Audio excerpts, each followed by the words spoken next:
I'd like to just start with a prayer. Just like that song is a prayer. And when we come together, if we use our time together in the most maximal way, it's a prayer. A beautiful prayer to remember.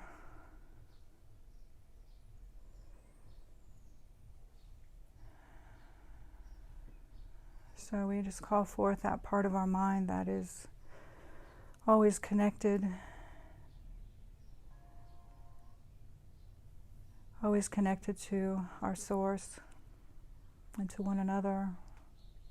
We just call that part of our mind forward for our time together today.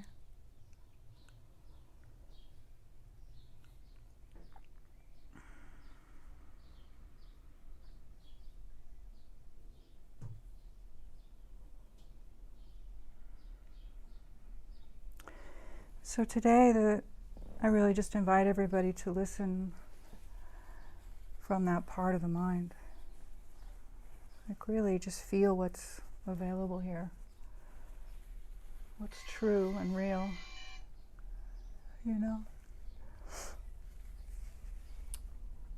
And the Course in Miracles talks about how an untrained mind can accomplish nothing. And that's pretty clear, because the mind that we're conditioned with and programmed with is so programmed with the identification of fear and listening from a logical place, right? So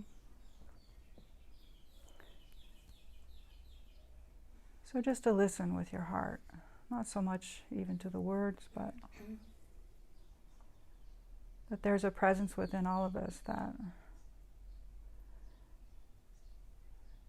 it actually feels like it's rising up and wanting to be known, wanting to be truly known,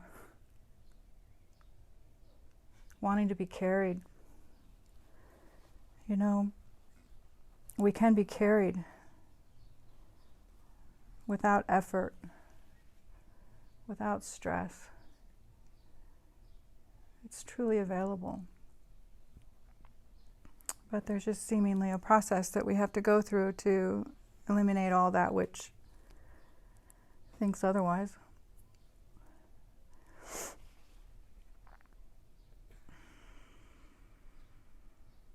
And so as we learn to listen on a deeper level, not only in prayer and silence, sometimes in stillness, in your own environment, but also when we're with each other, when we're with people, when we're with just life in general, just to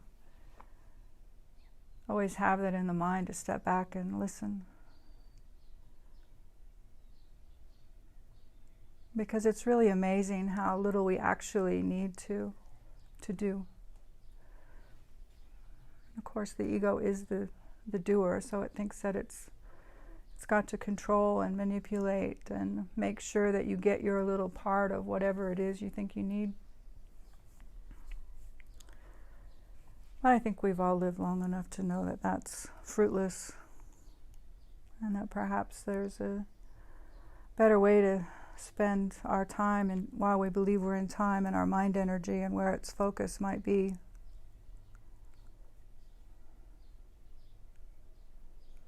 It's just a small tweak,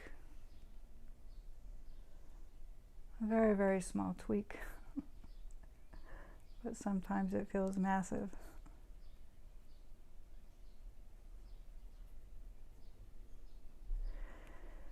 Now the Spirit wants to give us everything,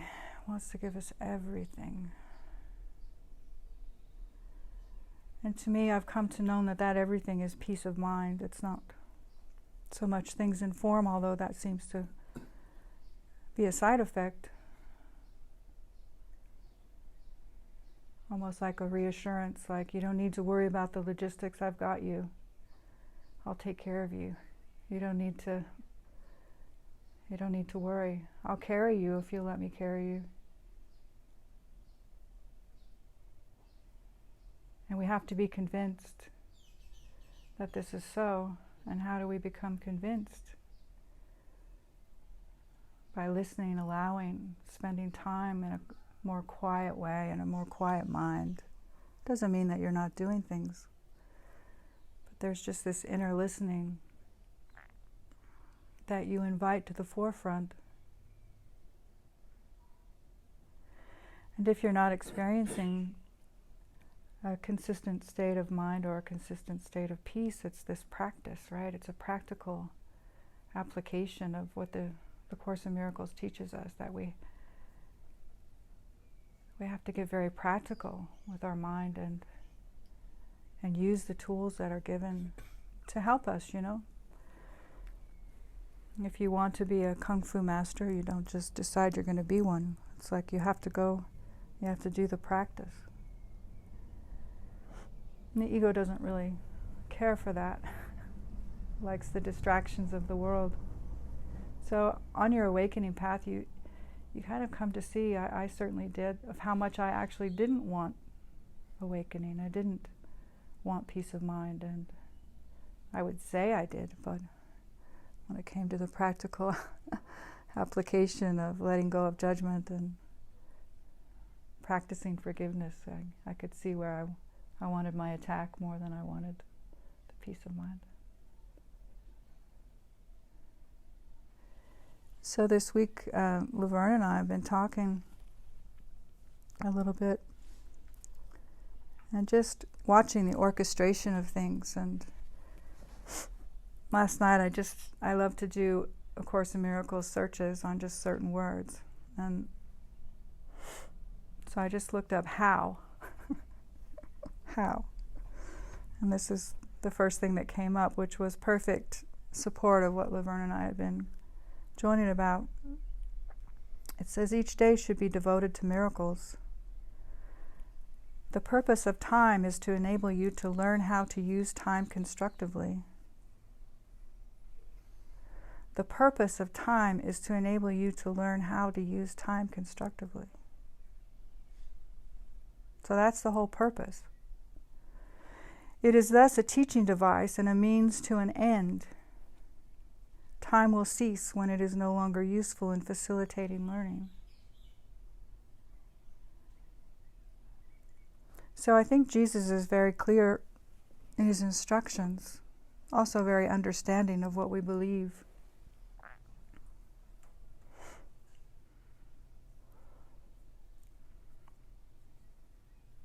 And if you've been here in the past few weeks, we've talked a lot about forgiveness and projection, and how forgiveness is the key, and it's also the practice, and it's also the most constructive way to use time. And so you get to just kind of take an inventory of how much time do I devote to miracles, which is just the shift, that subtle shift in perception, right? From fear to love. It's everything, though, you know? So if you find yourself kind of more consistently being drawn to the problems in your life and trying to work it out logically, then simply a shift is there, an invitation for that shift is there to start to look upon things differently. You know, there's got to be a better way. That's how the whole, that intention for a better way was how the whole Course in Miracles came into being. It's very powerful, a very powerful invitation from you to the Spirit to come in on a deeper level. And many of you have been practicing the Course for many years, and so it's always deepening, just always deepening, always expanding. It has to be, because we can't stay on those rungs of the ladder. We can't stay on those places where we get to and we feel inspired and full and expanded for a while, and then it gets kind of comfortable, and then you go a little bit further until you realize that you've kind of let go of, you know, you're floating in the river, but you've been hanging onto branches, and at a certain point you start to let go of those little branches, and that's when you start to be truly carried. And there's nothing more beautiful than being convinced over and over and over that you're loved by this invisible source But because we're so mesmerized by the screen, because it seems so real, perhaps our attention isn't as focused on that power, that invisible power that we can't see. And so it's a major convincing job of step by step, letting go, choosing forgiveness over holding on to grievances. And do you know that you really cannot come into a consistent state of peace if you hold grievances? It's impossible. So there's such an abundance of opportunity to sit and really take an inner inventory, right?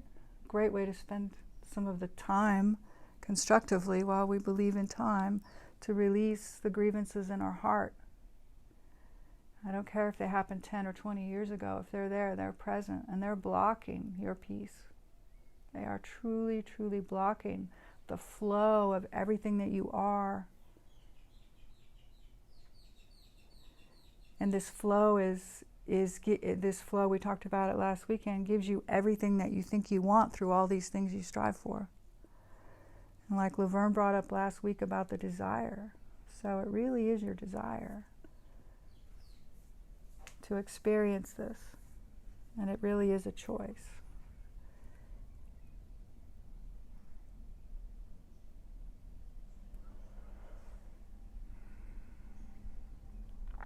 Yeah, so we were just joining about how things have been going here, and what an opportunity we have all together, really. A lot of you live in community, I think a lot of you live at Namaste, or, you're in contact with each other, and there's nothing better than coming together and having mighty companions that reinforce the truth and reinforce the awakening, and that's, a lot of times you have to really look at what are these relationships for that I have.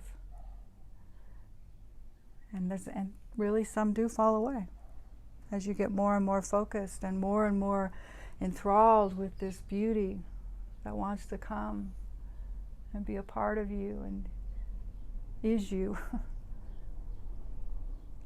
And there's no sacrifice in that. The ego will convince you that perhaps there is, but true happiness, how can there be sacrifice in that? The only thing we sacrifice are the illusions. We put them right on the altar and let them go. So we've been watching, since we've been here for a few months now, and we've just been feeling this expansion and this, just this purpose of coming together and deepening in the experience. We want the experience of what the Course teaches us. The words are helpful to get us to an understanding. But if you've been studying the Course in Miracles for years and years and you don't feel that consistent state of peace, then there's something being presented now to start really perhaps taking it more seriously and diving deeper into what it is that blocks. What it is that blocks that experience of union, of love, of deep and abiding peace.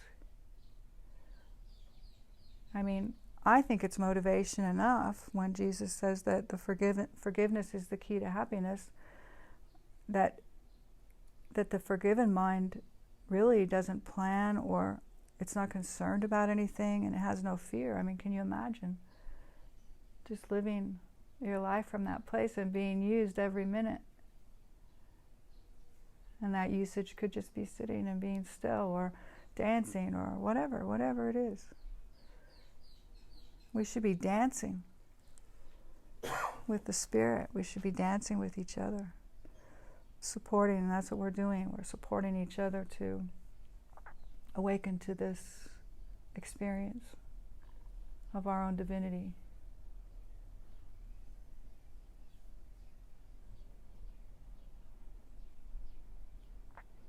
And it does take some unwinding, and like I was mentioning, the Kung Fu masters, or any type of mastery of any type of thing that's worthy of your attention, it does take discipline. Ego doesn't care for discipline. And I know when I came into community years ago, because I had such a deep desire, and I had a lot of willingness. But I didn't have any discipline at all. And I was so busy saying it was all an illusion that I was in a trap, one of those spiritual traps you get into, where, you just throw this one thing that the Course says over everything, and then it blocks the true healing, because we have to get in touch with how we feel, and we've talked a lot about that, like really allowing all things to come forward as you hold hands through this awakening process. There can be difficult emotions, but that's just the belief in the tiny mad idea. That's just the belief in separation. Of course, we have to bring that forward so we can dispel, become unspelled from that belief. It's just a belief in the tiny mad idea, but it certainly seems real. It projected a whole world, seemingly. So one thing that we, and I'm so, I didn't want to look at this one because that's why I brought the tissue over in case I start crying. This is Kirsten. Many of you know her, and along with Laverne and myself, we've all lived together many years in community and faced off with a lot of things. So we have some awareness about how much practice it takes. Like I said last week, Jesus says it's a little willingness, but you have to understand it's the same guy that said it was a tiny mad idea that created the whole cosmos. So you have to take it into perspective. Then it only takes the faith of a mustard seed also, right? Yes, exactly. Because it seems so huge, right? Because we've made it up that way, but it really is not. It's a puff of nothingness. Mm-hmm. But we have to go through this purification of allowance, and many, many people don't want to sit with that discomfort. They don't want to face off with what they believe. They rather think it's all about you. That if you would just leave, my life would be fine. And that's the beauty of community and working closely with each other. I know this week I spent some time with Irene, who's on Skype here joining us, just out of a conversation that she and another companion had. And it just went, the ego just took it, so we just worked it. We worked it back and back and back for full responsibility to come in. And then she could rest, and we could rest together, and then she could rest with the mighty companion. But these things are going to happen. I mean, many times we've been at each other, and we just allow that. We allow that to happen because hopefully one of us will be in the right mind long enough to hold the space for that experience to come up and out. Because if it's on its way up, it's on its way out. That's the good news. So allow it to come up and allow it to come out. And don't try to sugarcoat it, and don't try to hold up some spiritual self-concept that will keep you from your healing. This is an undoing of concepts. That's what salvation is. It's the single, and the resurrection is the single desire of the Son to the Father. So with this desire combined is a power that the ego cannot stand. So as we join together and we find these relationships and we come closer to each other, let's just keep coming closer to each other because it's so important. That's what the Course in Miracles is awakening through the power of relationship. Through the power of relationship. And that was the last thing I wanted. I wanted to live in a canyon and meditate my way to God. I really did. I was skipping steps. So many steps. With an undisciplined mind. Oh yeah, I could sit still and go to this place of peace. And sometimes I would have amazing mystical experiences.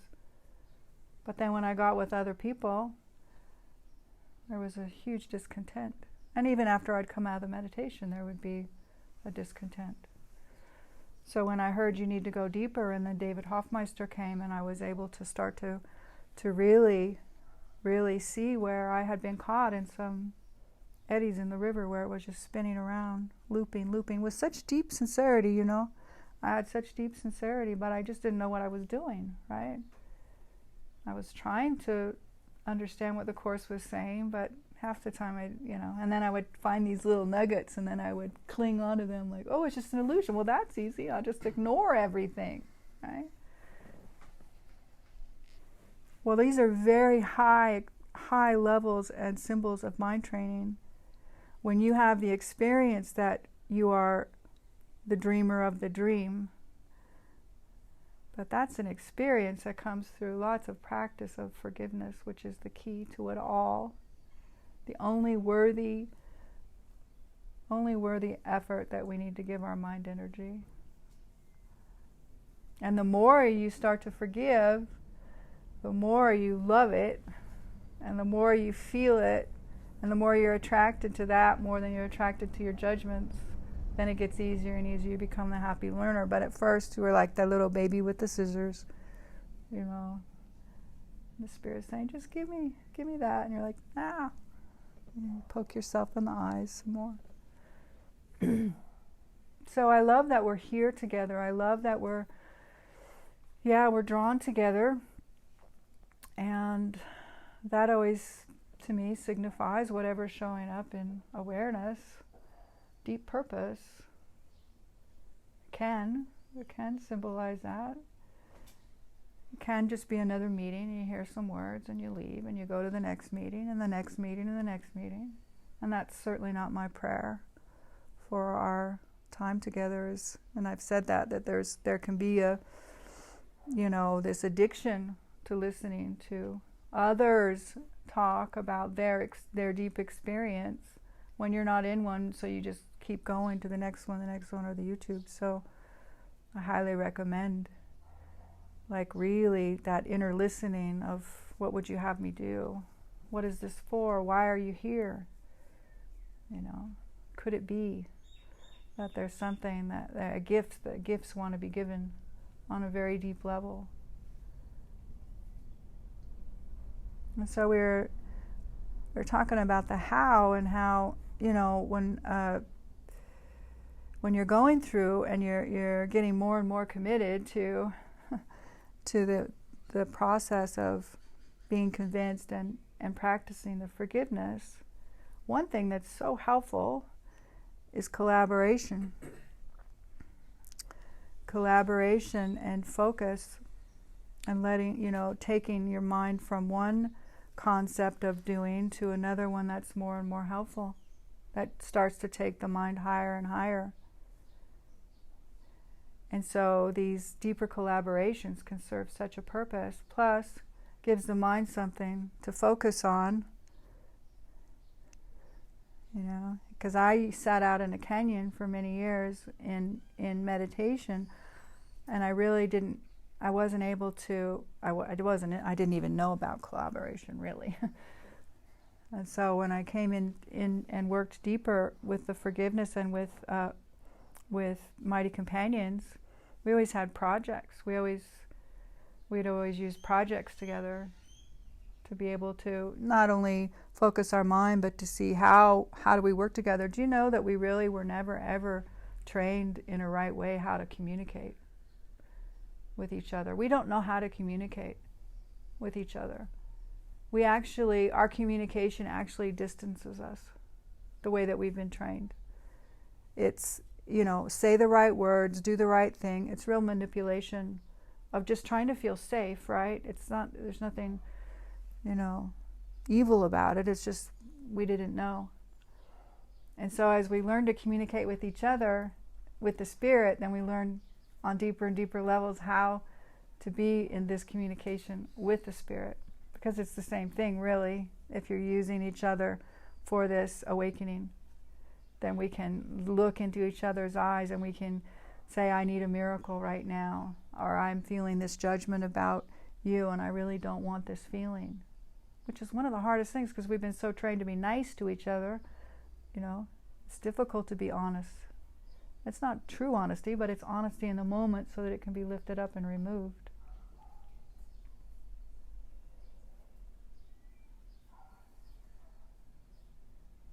And so, like, I've been traveling with these two for the last year, and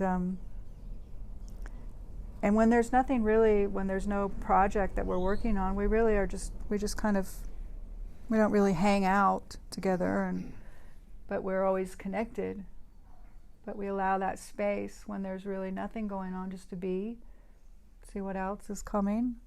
Maybe it's a rest time, but it's always purposeful. And underneath everything, Jesus says, ask what the motivation is. Ask what the motivation is for the phone call. Ask what the motivation is for the conversation. Why are you sitting there when you don't want to be sitting there?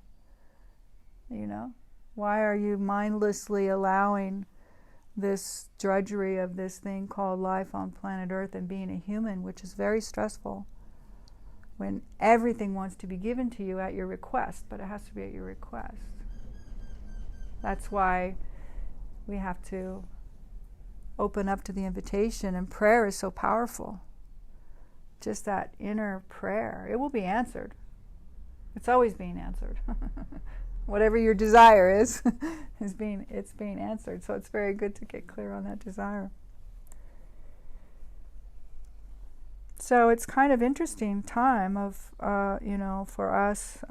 We do feel to be based here, and we're loving it. We're totally loving it here. It's just so delightful, and to have you all in this living room with me is, it's not planned. So, I've surrendered my life, and I'm so thrilled on a daily basis of what shows up in such beautiful ways, and to witness that this is all to take us into an experience. It's a phase. The purification process is a phase. And while you're going through that, and while you're practicing forgiveness, like I said, you start to get more attracted to this experience, right? Because it's an experience of this effervescence of who you are. And who knew that it could be found by letting go of judgment? Who knew that, holding that knife at your brother's throat was just holding it at your own? And as you lay it down, even though you have all the evidence in the world that you're right, Jesus says you're still wrong, which is a great relief. You know what I mean? It's a great relief to know that. And of course, our favorite topics are projection and forgiveness. So it's really that deep recognition that you're only ever dealing with that tiny mad idea. You're only ever dealing with that. You're not really dealing with a problem across the room. You're dealing with that belief that we've separated from our source. One problem, one solution. So it's so simple, and that's what we like, is we like to bring it down to this deep simplicity.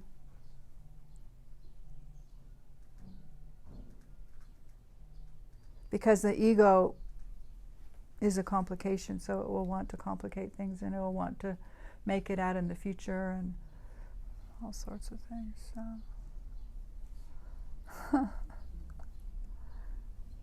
yeah.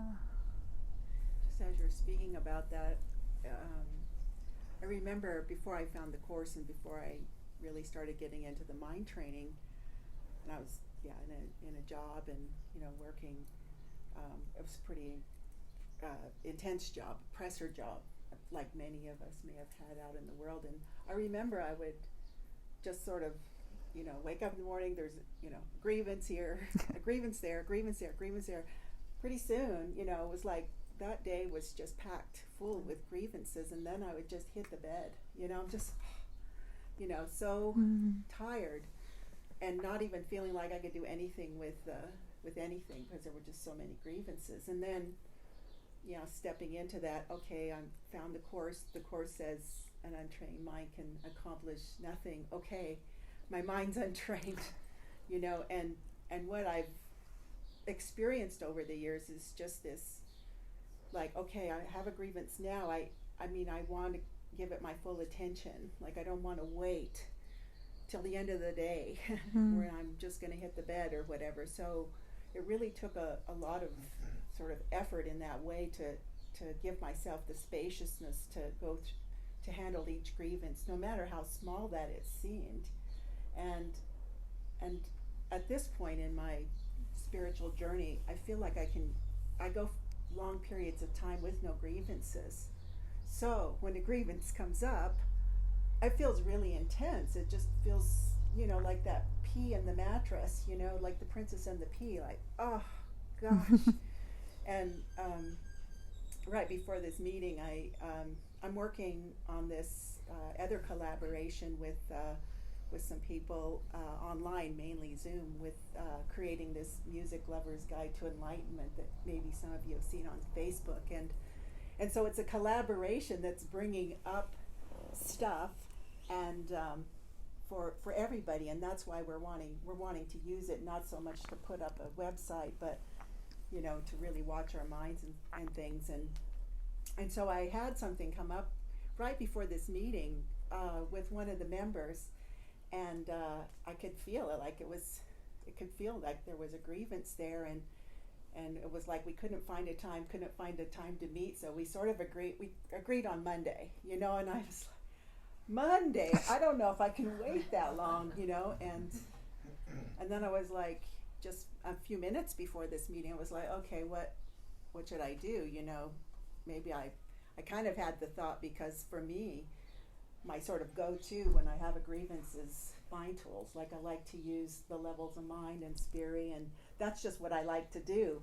So I was like, maybe I'll just let Suzanne know that I'm not coming so that I could work with one of the mind tools. But, it was kind of like, is that even it? Is that even it? Like, should I just sit with this? And so I was just not knowing for sure. And then I could find my legs sort of walking out the door and up the stairs and sitting down here. And I feel like what that even means, if anything, is that, I do want the miracle. Like, I have a grievance, I want the miracle, but I don't even know how that miracle is going to show up. And to think that it's always to look at what the thoughts and beliefs are with the mind tool is, I think that's arrogant. Like, that would be me thinking that I knew what the solution was, or even sitting with the discomfort. Didn't feel like that was it either.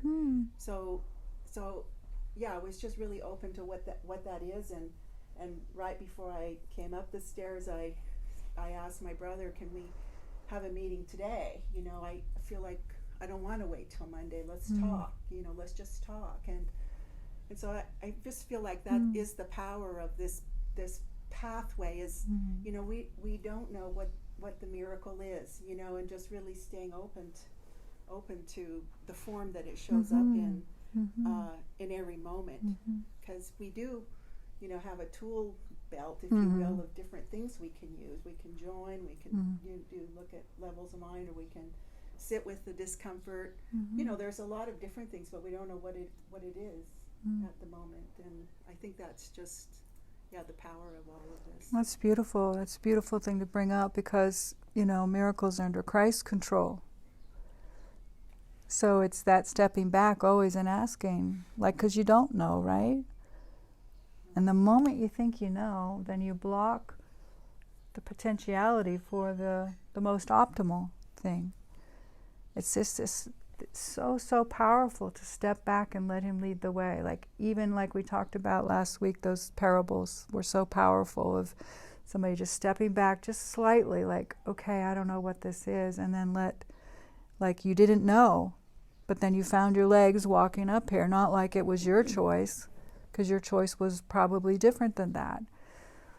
So that's another thing, like, to just this power, the power of the prayer, because the prayer is the medium of the miracle.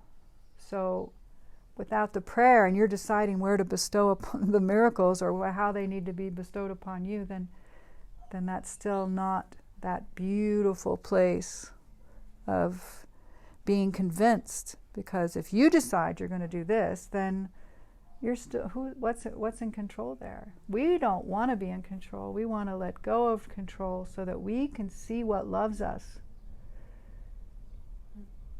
so we can see what loves us, because we have to be convinced that we're lovable. We have to be convinced that we are love. And the only way to do that is this humility, this deep humility of just, I don't know. And I've been hearing that more and more from people in a very, very surrendered way. I don't know.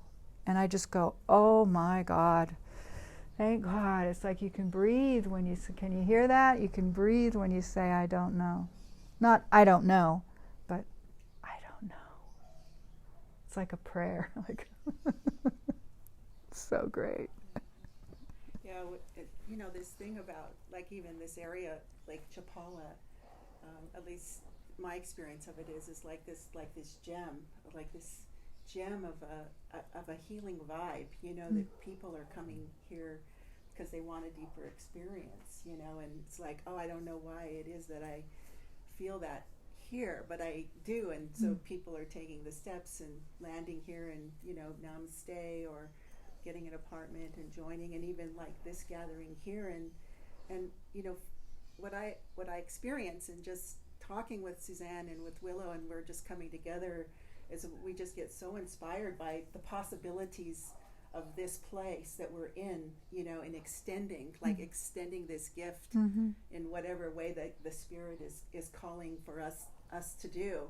And that, even just the experience that I had this morning with this collaboration, like that, there wouldn't even have been a grievance that would come up if we weren't in this collaboration working on this project that we're all inspired by, of how do you use this music for healing.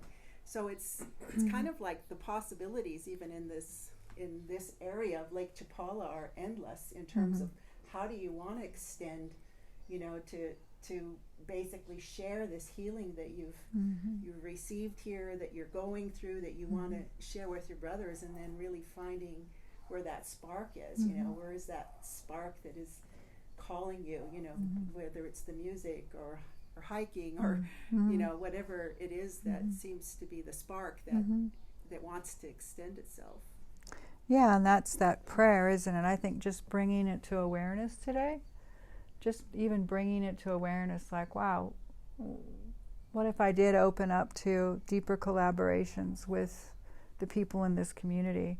What would that look like? And then let it be told to you what it is. You know what I mean? It's not like you have to go out and try to create something. That's exactly what you don't want to do. You do want to step back and allow. I mean, somebody approached Laverne about the movie, not the movie, but the music, Lover's Guide to Enlightenment, and she felt it. She felt the spark, and so, but they had felt the spark to give her a call. So, this is how it works. But we want to use our mind energy in a way that is taking us deeper and deeper into the experience. We want to use our mind energy for awakening, for that deeper purpose of forgiveness. And, it might be safe to hang out by yourself, or it might be safe to just have the few people that you feel comfortable with. But really, there's no expansion in that, truly. And I speak from experience because that's what I did. And I remember talking to David one time before I had joined community, and I remember somehow we got on the conversation of, I couldn't imagine having everything around me and surround me be about spirit. Because I had this big life and family and this and that, I couldn't imagine it. And David, you can't imagine that somebody would call David and start talking about the weather or the virus or, just bitching about stuff, right? So I was sitting there with him, and I had this awareness, like, wow, that would be so amazing to live a life like completely surrounded in this purpose. Because I knew in my heart that's what I wanted, right? And then a year later I was surrounded, like there were no more purposeless conversations. It was a massive shift. And so I think, it's just being introduced to these ideas sometimes that expands the mind, like just that deep invitation for the Spirit to show you the way so that you can go deeper into this divine union. Because everything you think you want is going to, in this world, will lead to death. That's what Jesus, pretty plain. It's going to lead to death, okay? And everything the Spirit gives you leads you to life. It leads you to this abundance that has no limits on it. In the ego's world, there's always limits, and there's always start-overs. You have to start over. You hit the ceiling, and it feels really fun, like a new car, or the new car smell, and then it goes down, and then you got to go recreate something else to fill that hole within. And you know what that hole within is? That is a call to God. That feeling of emptiness and that feeling of nothing is ever good enough can be reinterpreted as my call home. And if we use that as a longing for God, then it turns into love. It's like the courtship. Like when you're attracted to somebody, you just want to be with them, right? And so it's like this, that's the calling, that's that. And so it just needs to be reframed, It's not something that needs to be filled up. It's something that needs to be recognized for what it is, which is a deep calling home, and we all have it. Some cover it up better than others and fill it with all kinds of meaningless stuff and live in distractionville to the max. And it's exhausting and it's stressful. But there is an experience that we are being invited into that absolutely carries us effortlessly. And literally, you become a follower because it's just laid in front of you. So we're all laid in front of each other today. We're all laid in front of each other. And so it's like, okay, beautiful. This is a beautiful moment. So if there's a desire within your heart to experience more of what the Course is actually pointing us to as an experience, not as an intellectual understanding, I know that's not my role. My role is to witness to the experience of this beauty and the joy of joining in that collaboration of awakening. There's nothing better. Absolutely nothing of this world can ever touch this experience. Just when you're talking about sort of that feeling of emptiness and, because we think we're humans in the world, we do experience that, this loneliness and feeling like I'm, here by myself, I'm never going to get out. And, it's like this experience that God wants us to have, that, that we are like connected and we are one with God, so it's like there's this huge convincing job that the Spirit has for us to actually have that experience. Like we hear that I'm one with God, but if we're not having that experience, it's just really empty words. So once we say, wow, I want this, I want to awaken, but I don't know how. And then with that prayer, then we're given certain things, like the means for that, and then also too, it's like everything that isn't that's going to come up. That's part of the process. Like, okay, I want awakening, so everything that doesn't support my awakening is coming up, actually for release. And as you get more and more in that direction, and as the grievances, that you're working through the grievances, that convincing job is being in that space of just inspiration, of connection with the brothers, of really wanting, wanting to leap into heaven. We can't be thrust into heaven because it's too scary, but we'll get to the point where we are so convinced that this pathway is it, and that this Spirit has our best interests at heart, that we will want to leap in. And this, backdrop of Lake Chapala, I feel like it's just really symbolic of that. Like, what a beautiful place that we live in.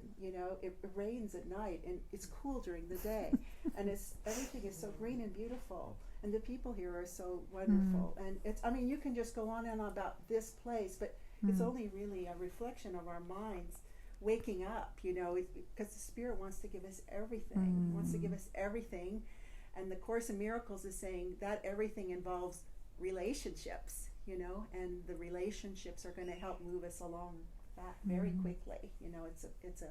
it's a speedway to awakening, if you will. Yeah, it's beautiful.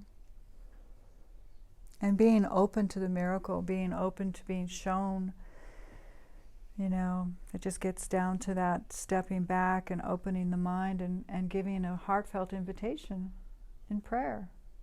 If prayer is the medium of the miracle, then, and how much time do you spend in prayer? I mean, these are just questions that you can ask yourself, and you start to see. I remember I was in community for at least 2 years, and I remember one day sitting in prayer and realizing that my mind was 99.9% mind wandering. Now, I'm a slow learner, and I don't think everybody has to to do that, but, and I do feel like there's a quickening happening. That's what it feels like to me. I feel like time is disappearing. It's time. It's really, this is the moment where we do start to turn more steadfastly towards this beauty, right? And give up the nonsense of this world. And now it's so nonsensical that it seems pretty easy to let go of it. And I love it. I look at all things as symbols, and the world right now is reflecting what Jesus has always said. It's insane, and you're never to try to make sense out of it. And now it's obvious. You can't, because you can't. It's like literally the logical mind, no matter how intelligent you seemingly are as a human being on planet Earth, you cannot make sense out of this. It's way too far gone. So it's so beautiful, isn't it? Like how obvious. And perhaps if the dreamer's mind is relinquishing relevance and meaning and value in the world, maybe it just reflects the chaos that it is. Exactly. No longer trying to organize it on a Exactly. level. I know, that's exactly it, isn't it? And can we be at peace with that? Oh yeah, certainly. Certainly, the peace, the screen cannot tell you what you are, okay? So to watch it without the effect, because a lot of people are in deep fear, deep fear. So yeah, I think it is it's just symbolic of the work that's being done, since there is only one mind awakening, okay? So it's pretty obvious that if there is any desire to, be in the world and of the world, it's kind of a really good time, because most people don't find it that attractive right now. And so I always feel like, and I've shared it before, this excitement and this joy of how obvious it is right now. And as this experience of love starts to take over our hearts and our minds, we will become passers-by, but we will also be so directed and so under Christ's control that whatever is needed will be given by us, because that's how we keep it, right? We keep this experience by extending it. And so if there's right action to be taken in this world, it will be taken from that place, not from I have to do something because the world is broken. The world has always been broken. It was created out of fear. Okay, so it's only doing what it does because that's what it does. But as we start to awaken, we start to see it for what it is, without judgment. It's just doing what it does. I feel like a beacon through all of this is really this shared purpose. Like this shared purpose of awakening is like calling us home, and it's the darkness is getting dark, but the light is getting lighter. It's just getting so bright. And I feel like that sort of what's dropping in for each of us in order to continue in that direction is it becomes really obvious. Not always what we plan or think it is that's going to help us or move us in that direction, but it's always surprising. And I was sharing with Suzanne yesterday, because we get into this vibe of just really the inspiration of what the possibilities are. And I could feel this. I heard this thing that I thought, I don't want to say this. I don't know if I even want to say this, but it felt so strong. And I just said, Yeah. what about Yeah. Namaste, the store on Cologne Street, Namaste. I wonder if there's something we can do with that, and I just thought, I didn't want to say that because it felt like all the logistics of that would come in, like, what would we do at the store? We don't have any background in a store. You know what? It's like, but it came out, I had to say it. It wasn't like I could stop myself because it just didn't make any sense. And then it was like, well, I'll just give James a call, Just that one little step is the one little next step that we are going to take. And we don't even know what that means. But I remember you sharing about even La Casa de Milagros when you found out about that property, and it was like, we better not tell David about that. Yeah. We actually, it was Francis and I and David, we were down here doing a gathering in Guadalajara, and we had this little idea of looking at properties, but there was this one that came through, La Casa de Milagros, and I said, let's put it at the bottom stack of these papers. Maybe he won't see it. Because I figured I'd be the one coming down to set it up, right? So I thought, oh no, we don't want to do that. We got way too much going on in the ministry. And of course, what's this? Next thing, on the way to the airport, we stop. Oh yeah, we can see it on the way to the airport. And of course we bought it, but and it's blessed many. Yeah, the moral of that is even take the lid off. Take the lid off. Your inspiration. I mean, if you're hearing something that sounds like it's totally from out of left field, don't just dismiss it. Yeah, and the very beautiful thing that we spoke of together was, many times I have had that type of inspiration, like, and I would say it, and then for some reason it just didn't come into fruition, right? Now the ego will interpret that as, well, that wasn't real inspiration then, was it? Well, I think what happens is, like, we don't know what anything is for, and there's a divine timeline as well. I've had this children's book in my mind for 15 years. It's now coming to fruition. Many times I would think it was now, nope, and it is divinely orchestrated. So we have to come out of this linear thinking of that if something isn't happening just because we walk towards it. That's why we have to stay so in the moment and so open, because who knows, my conversation with James might lead to whatever. I have no idea. I don't really care because, we're not attached to it. But we follow what, like you said, you could not say it. And the minute she said it, there was a spark in my, but it was like, I think it's a bigger picture here. There's a big picture happening here in this area.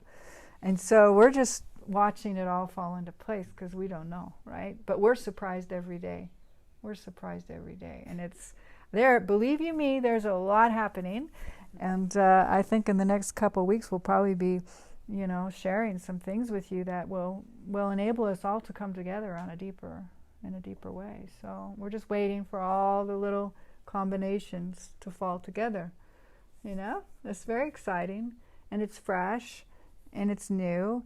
And the thing that, I used to love about when I was with David, what I loved is I knew I could trust the foundation that was there. I knew that no matter how much my projection was going all over the place, that the Spirit had brought me there, and that I could trust it, and that whatever, it was for forgiveness, right? So whatever was happening, of course, it's not going to go on the world anymore because I'm not in the world. It's going to go on my mighty companions who are in this community.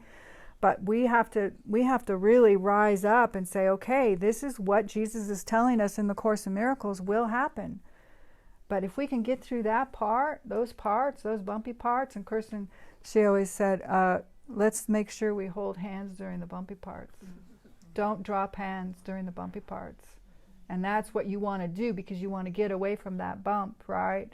And the ego just wants to feel comfortable, and the ego will never, ever feel comfortable. It is an impossibility. It'll be satiated for a moment, but it will never, ever feel comfortable. So if you have discomfort, okay, great. Let's really take a good look at that. That's not a natural state of being, to feel uncomfortable. But it can be used for healing. It can always be used. Everything can be used now for this deeper healing. And what is this deeper healing pointing to? It's pointing to happiness. true abiding happiness. Now, I used to wish it was some abstract reality where I would disappear out of this universe. Well, that's coming, but that's not up to me. God will take the final step. So it's really lovely, to just kind of be in this kind of surprise every day of, well, wow, okay, and new faces here, and it's like, but there's something going on here. There's no doubt about it. And I'm so happy, really, to be here and to have been guided here. And, we have, the pandemic to thank for that. I didn't want to go back to the U.S., and we got here in the nick of time. So, there's blessings everywhere. Everything is a blessing. Spirit wants to give us everything. Everything is a blessing. It's a perceptual problem. And that really is the first thing you have to deal with, is I have a perceptual problem, and that's all. That perceptual problem can be redirected into divine vertical alignment.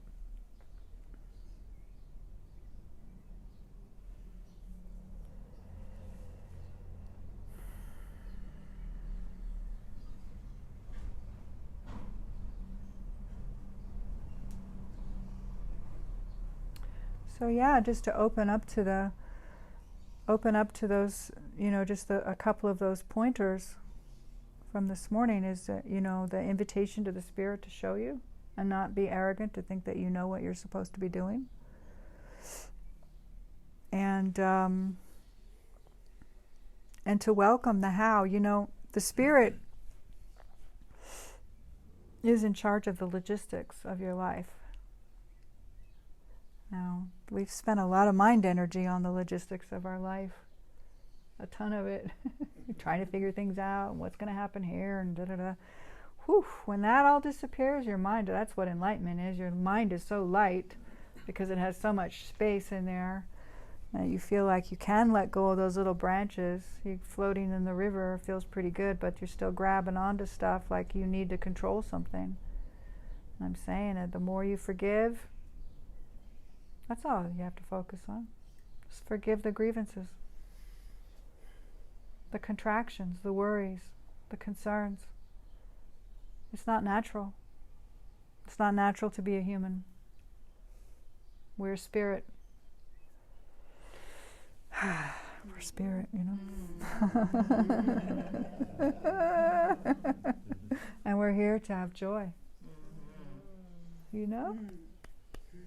mean, I'd rather spend all my mind energy, working with the Course in Miracles and what tools that the Spirit brings to open up to that joy. Because that's what you are. It's not something that needs to be cultivated at all. So, do you have anything to share? Please. This blessing here. Yeah.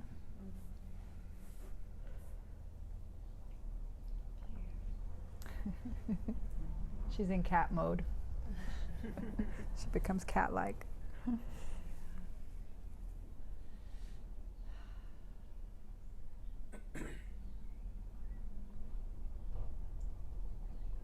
Yeah, just very grateful for everything that you're sharing, both sharing, just that truly the light is the healer, the Spirit is the healer, and the light is what we want. That's our prayer, and when that's constantly the direction of our thinking and our asking and our praying and our trust and our faith, then our mind is open to the help that wants to come and the support that wants to come,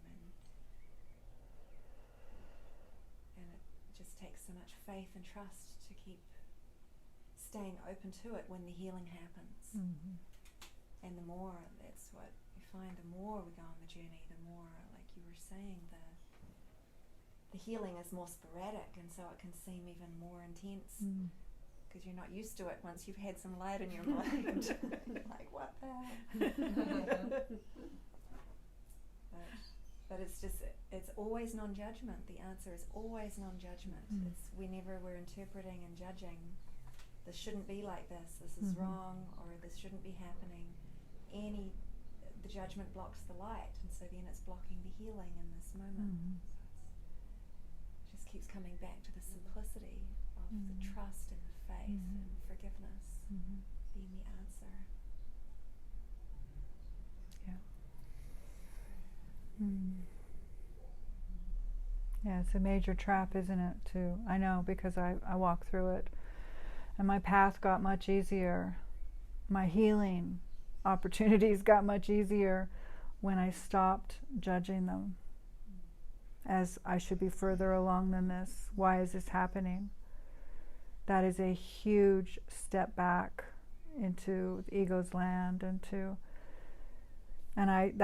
this is a judgment-free zone, and the self-judgment is something that just needs to be allowed into awareness, but then to see that that's what it is very powerful. When you stop judging the healing, like Kirsten said, oh my God, then you can become the happy learner, and then you welcome it. That's what I always say. I don't draw any conclusions about where I'm at. I'm just here right now. I'm happy. There's consistency, but if I'm on the floor tomorrow, I will welcome it, because that's my job, is to allow this healing to occur. And just like Laverne, having that opportunity, it's always there. If it's hidden over in a corner, you want those corners to be cleaned out, right? But to judge it after, I've been on this path forever, and why is this happening? Then no. So we welcome the healing. We welcome the healing. And guilt serves absolutely no purpose. Don't you love that? But as it's occurring, we see it. We start to observe it. Okay, you're here.